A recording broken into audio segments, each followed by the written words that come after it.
है कि सवाल किसी ब्रांड या पनीर का नहीं है, उसकी कीमत नहीं है। मध्य प्रदेश के 8 करोड़ नागरिकों की थाली क्या है कि उनकी थाली सुरक्षित है?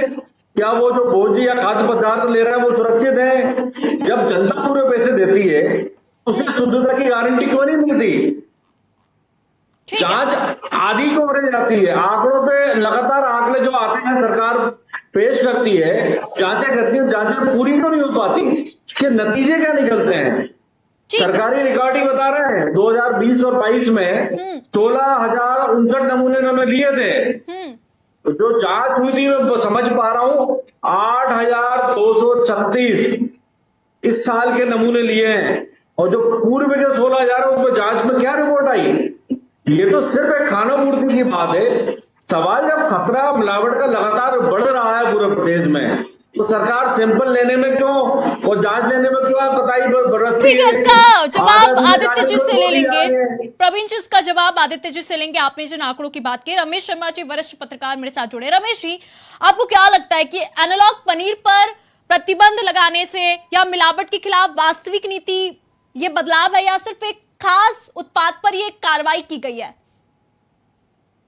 देखिए, सबसे पहले तो सर जो प्रतिबंध लगाया है वो अच्छा लगाया है, उसका स्वागत होना चाहिए।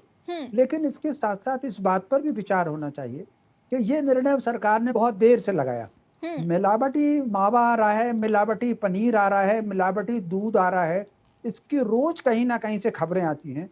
मुरैना के पास आगरे के बड़े बड़े कारखाने हैं जो बाकायदा इसको बना रहे हैं।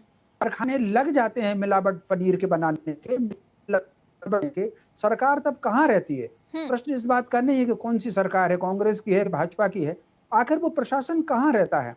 रोज आप कल्पना कर सकते हैं सौंफ की मिलावट आ रही है, तो कहीं में सिंगाड़े का आटा है उसकी जगह चावल अखबारों में आ रहा है। पदार्थ ऐसी कोई चीज नहीं है जिस मिलावट नहीं आ रही हो। सरकार को ये चाहिए सारी एनर्जी जो सीट बेल्ट पर हेलमेट पर लगा करके पुलिस खड़ी रहती है,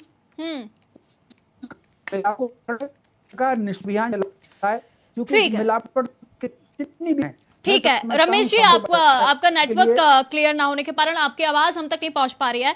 आदित्य जी, मैं आपके पास आना चाहूंगी। ठीक है प्रवीण जी, मैं आपके पास आना चाहूंगी। प्रवीण जी, एक सवाल ये भी तो खड़ा होता है, क्या प्रतिबंध लगाने से समस्या का समाधान हो जाएगा? प्रतिबंध लगाने से समस्या का समाधान नहीं होगा, की नियत क्लियर होगी, होगी। 12-22 साल से प्रदेश के अंदर भारतीय जनता पार्टी की सरकार है। लगातार जिस हमले के ऊपर ये डिपेंड है, 18 साल से वो भर्तियां नहीं हुई है। खास सुरक्षा अधिकारी जो एसओ होते हैं उसमें भारी कमी है। एमपीपीएससी में लगभग 18 साल के अंतराल में 2026 में 123 पदों की प्रक्रिया पूरी कर ली, जबकि 109 एफएसओ जो अधिकारी होते हैं, खास सुरक्षा अधिकारी, वो चयनित किए थे। आखिर हो क्या रहा है मध्य प्रदेश में, समझ में नहीं आ रहा है। 18 सालों तक खास सुरक्षा को बिना पर्याप्त अमले के किसके भरोसे सैंपलिंग करेंगे आप? क्यों छोड़ रखा है? आप विज्ञापनों में तो मिलावट को एकदम मध्य प्रदेश में निरंतर बताते हैं कि मध्य प्रदेश में मिलावट खोली नहीं होती है, लेकिन वो जो अमला मिलावट करने के लिए जाता है, जांच करने जाता है, तो संबंधित अधिकारी उसकी नियुक्ति को नहीं कर रहा है आप। ठीक है, इस सवाल का जवाब लेंगे आदित्य जी से। आदित्य जी, यहाँ पे प्रवीण जी का आरोप है कि नियुक्तियां जो है वो नहीं की जा रही है। ये क्या नहीं की जा रही है? 22 साल से आपकी गवर्नमेंट है, आपकी सरकार है, लेकिन खाद्य विभाग को लेकर नियुक्तियां जो है वो नहीं की गई हैं इस डिपार्टमेंट में, ये प्रवीण जी कह रहे हैं।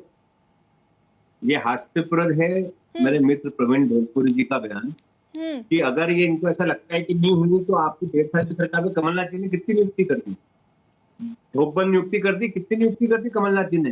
कितनों को सर्टिफिकेट दे दिए? किसानों के साथ धोखा, युवाओं के साथ धोखा, महिलाओं के साथ धोखा, ये देश के प्रदेश की जनता के साथ धोखा। और मध्य प्रदेश की सरकार कितनी चेतन है देखिए आप, कि मालूम पड़ते से ही उसको तुरंत